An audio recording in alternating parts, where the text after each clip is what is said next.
তুই এদেশের মানুষের সঙ্গে যা করেছিস, কোরআন হাতে নিয়ে বলছি ভবিষ্যতে আওয়ামী লীগ বলতে কোনো দল কোনো শব্দ বাংলার মাটিতে থাকবে না। আর এটার পক্ষে যারা দালালি করবে জুতো মেরে সোজা করা হবে। এই দেশে ফেরাউনের পরে আরেকটা ফেরাউন বাংলাদেশে এসেছিল, যার নাম হাসিনা। এই কথা বলেন, মানুষ দেখুক আর স্মরণ রাখুক, এই শয়তান, এই স্বৈরাচার, এই জালেমের ব্যাপারে মানুষ জানুক। আমি আসবো দেশে, সাহস থাকলে আয়, সাহস থাকলে আয়। কেমন বাপের বেটি, তোর বানানো আয়না ঘরেই তোকে আমরা আটকাবো।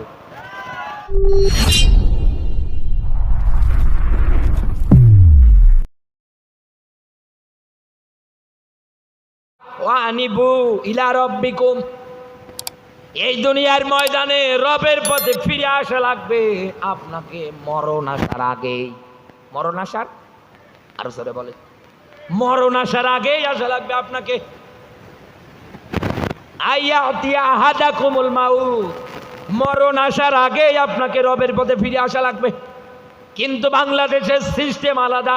এই কুড়িগ্রামে আছে কিনা জানি না, এতদিন ইসলামের বিরুদ্ধে, কোরআনের বিরুদ্ধে, হুজুরদের বিরুদ্ধে কথা বলে মারা যায়। ওর কাছে যখন আজরাইল আসে, ও আজরাইল দেখে পিছিয়েছে। ওই সময়ে কত মানুষ গিয়ে ওর কানের কাছে গিয়ে মুখ নিয়ে ডাক দিয়ে বলে আস্তাগফিরুল্লাহ, আস্তাগফিরুল্লাহ। তার মানে তাওবা পড়াচ্ছে। কথা বলি না, তাওবা পড়াচ্ছে না। ওই জায়গার মধ্যে গিয়ে কানে কানে কালমা তালকিন দিচ্ছে। ফিরাউনের তাওবা মরণের সময় আল্লাহ যদি কবুল না করে বলে তুই বেটা, তুই তো সন্ত্রাসী, আপনার তাওবা কবুল হবে? মরণের সময় তাওবা কবুল হচ্ছে না, হবে না, হয় না।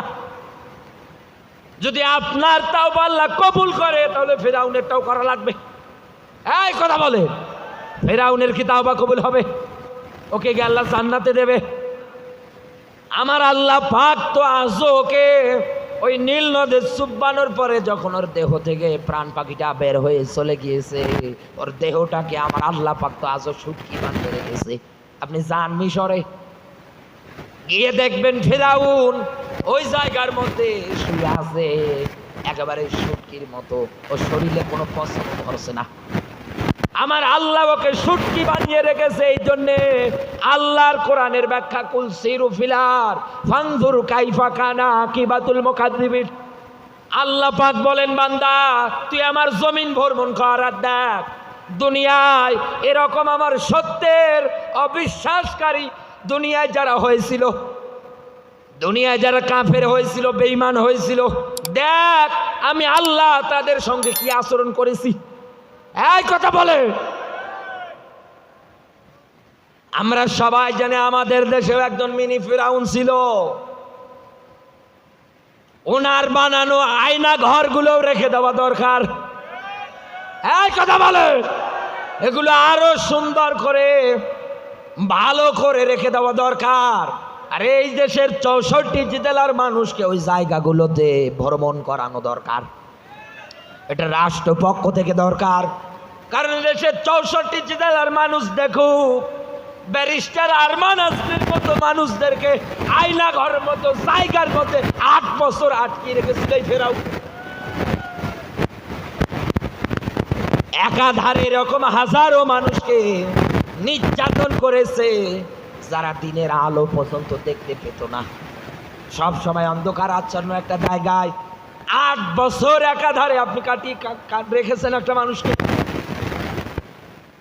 নামাজ পড়তে পারতো না, আজান শুনতে দেওয়া হতো না, মেয়েদের অশ্লীল হাজারো গান বাজনা তাদের কর্ণ কহরে আপনি পৌঁছিয়ে পর্যন্ত দিয়েছেন। নামাজের টাইম যখন হতো এই নির্যাতনটা আপনি করেছেন। এরপরেও আপনার জবান দিয়ে আপনি বলেন আমি কি করেছি। তুই কি করিস নাই? তুই এদেশের মানুষের সঙ্গে যা করেছিস, কোরআন হাতে নিয়ে বলছি ভবিষ্যতে আওয়ামী লীগ বলতে কোনো দল কোনো শব্দ বাংলার মাটিতে থাকবে না। আর এটার পক্ষে যারা দালালি করবে জুতো মেরে সোজা করা হবে। এই মানুষগুলো কি করেছিল আপনার কাছে? এই মানুষগুলো আপনার কি করেছিল, কি ক্ষতি করেছিল? একটাই মাত্র অপরাধ, রব্বুন আল্লাহ। দুনিয়ায় ঘোষণা দিয়েছিল আমার রবকে। আরো জোরে বলেন কে? আল্লাহ। আল্লাহর ব্যাখ্যা বলছি, এদিকে তাকান। সূরা হাস 22 নম্বর সূরা 17 নম্বর পারার 39-40 নম্বর আয়াত। এখানে হাফেজ আলেম আছে, যারা জিজ্ঞাসা করেন বিশ্ব নবীর সময়ে নবী সহকারে নবীর সাহাবীরা যারা ইমানের প্রতি অবিচল ছিল, টিকে ছিল, ইমানের ঘোষণা দিয়েছিল রব্বুনা আল্লাহ। এরকম অন্যায় ভাবে কাফের বেঈমান যারা ছিল ঘর থেকে বের করে দিয়েছে। এক কথা বলে না কেন? অন্যায় ভাবে। 2 নম্বরে 39 নম্বর আয়াতের ব্যাখ্যায় 2 নম্বর পয়েন্ট, তাদের উপরে অত্যাচার করত, নির্যাতন করত একটা মাত্র কারণ, যারাই বলেছিল রব্বুনা আল্লাহ, আমাদের রবকে। আরো জোরে বলে, আরো জোরে বলে রব্বুনা আল্লাহ। শুধু এতটুকুন ঘোষণাই না, রব মানে আইনদাতা, রব মানে অভিভাবক, রব মানে উকিল, রব মানে রিজিকদাতা। এই দুনিয়ার ময়দানে আল্লাহ বাদ দিয়ে আর কারো আইন আমরা মানতে রাজি না। এ আরমান আজমির মতো মানুষেরা এই ঘোষণা দেওয়ার কারণে আপনি তাদেরকে 8 বছর আয়না ঘরে আটকিয়েছে। তার বাবা মীর কাসেম আলীকে আপনি ফাঁসির দড়িতে ঝুলিয়েছে। আর আপনি বলেন আমি কি করেছি, আমি আসবো দেশে, সাহস থাকলে আয়, সাহস থাকলে আয়। কেমন বাপের বেটি, তোর বানানো আয়না ঘরে তোকে আমরা আটকাবো। তুই কি করিস নাই? দরকার হলে ফেরাউনের মতো তোকে শুটকি বানিয়ে রাখবো। মানুষ দেখুক এই দেশে ফেরাউনের পরে আরেকটা ফেরাউন বাংলাদেশে এসেছিল, যার নাম হাসিনা। এই কথা বলেন, মানুষ দেখুক আর স্মরণ রাখুক, এই শয়তান, এই স্বৈরাচার, এই জালেমের ব্যাপারে মানুষ জানুক। এরপরেও কিছু মানুষ দেখে আজ তাদের নামে সাফাই গেয়ে যাচ্ছে। আপনার এসব চোখে পড়ে না? আপনার চোখে কি কুকুর প্রসাব করেছে? চোখে পড়ে না আপনার চোখে সব? ফেরাউন মানুষের উপরে অত্যাচার করার কারণে, জুলুম করার কারণে, নমরুদ, আবু জাহেল, আবু লাহাব, এরা মানুষের উপরে অত্যাচার জুলুম করার কারণে আল্লাহ যদি তাদেরকে একেবারে পৃথিবীর মানচিত্র থেকে উঠিয়ে দেয়, আপনাকেও আল্লাহ দুনিয়ার থেকে বিদায় করে দিতে 1 সেকেন্ড সময় লাগবে। আল্লাহ বলেন হালাতা আলাল ইনসানি হিনুম মিনাদ দাহরি। বান্দা কি নিয়ে অহংকার করো, কি নিয়ে অহংকার করো? তুমি তো উল্লেখ করার মতো কোনো বস্তু ছিলে না। কাইফা তাকফুরুনা বিল্লাহ, কিভাবে অস্বীকার করো, অবিশ্বাস করো? তুমি তো মৃত ছিলে, আমি আল্লাহ তোমাকে জিন্দা করব, আবার তোমাকে মরণ দেব। সুম্মা ইলাইনা তুরজাউন, তোমার জীবনের কাটানো প্রত্যেকটা সময়ের, সেকেন্ডের হিসাব আমি আল্লাহ নেব। এখানে বুকে হাত দিয়ে বলেন তো, আপনি আল্লাহর সামনে দাঁড়িয়ে হিসাব দিতে পারবেন? পারবেন? জান্নাতি সার্টিফিকেট প্রাপ্ত সাহাবীরা হাউমাউ করে কাঁদতেন আর ডাক দিয়ে বলতেন, আল্লাহ তুমি আমার হিসাবটা সহজ করে দিও। নবীর মতো মানুষ বলতেন, আবু বকরের মতো মানুষ বলতেন, আল্লাহ গাছের লতা পাতা যদি বানাতে গরু ছাগল খেয়ে হজম করতো, তোমার কাছে হিসাব দেওয়া লাগতো না। আপনি তো উল্লেখ করার মতো কোনো বস্তু না, আপনি কেমনে অস্বীকার করেন? কেমনে আপনি এগুলো অবিশ্বাস করেন? কেমনে অমান্য করেন? আপনার জবান দিয়ে বলেন আমরা 41-71 টার্গেট নিয়ে চেয়ারে বসেছি। আপনি তো রাতে ভোট করেছেন, দিনে ভোট করেন নাই। এক কথা বলেন, দিনের বেলা যদি ভোট করতেন, এদেশের মানুষদের যদি ভোট দেওয়ার আপনি অধিকার দিতেন, জুতো পিটা করে আগেই দেশ থেকে তাড়াতেন। আপনি তো ভোট করেছেন রাতের বেলা। আপনার অধিকাংশ নেতারা রাতে ছাত্রলীগের মতো জানোয়ারদের নিয়ে গিয়ে ভোটের বাক্স ভরিয়েছে। সকালবেলা আনুষ্ঠানিকতা দেখানোর জন্য 2-4টা ব্যালট পেপার রেখে দিয়েছেন, দিয়ে ভোটের কার্যক্রম চালাচ্ছেন, মিডিয়ায় এসে হাত নাড়াচ্ছেন। এক কথা বলে না কেন? আমি মনে হয় একটু বেশি বলছি। এরকমই ছিল না? এরকমই ছিল না?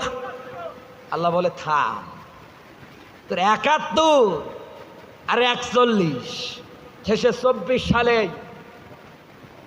ছাত্ররা আবাবিলের মতো ৬৪টা জেলায় যখন নেমেছে, ঝাঁকে ঝাঁকে পঙ্গপালের মতো একটাল গুলি করে তা 10টা বুক পেতে দেয়।